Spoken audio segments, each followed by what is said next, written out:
The time period between the 1840s and the 1890s was historically important to our country. It was the time period of the pioneers. During this time period, healthcare was nothing like it is today. People often fell ill and passed away because of poor healthcare.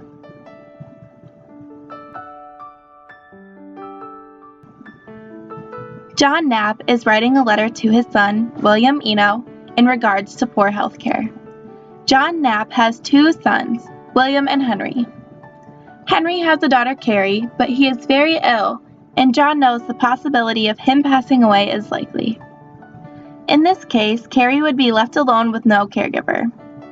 With his authoritative figure and polite and caring character, John sets out in achieving his goal.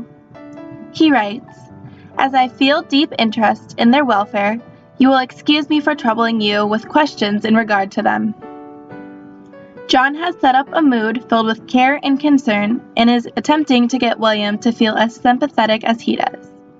He then writes, "Have you succeeded in getting the girl yet, or made any arrangements for having her brought to you?" He is persistent in going after his goals. Ultimately, John is unsure whether or not Carrie is with William, but John praises William's compassion and urges him to write back soon. Adoption wasn't looked at legally until around the 1850s, near the time this letter was written.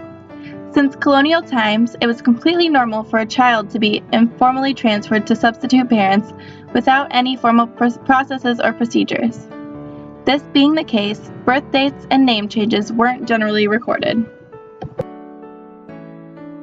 Though adoption statutes were created, it would have been quite easy for William to adopt Carrie.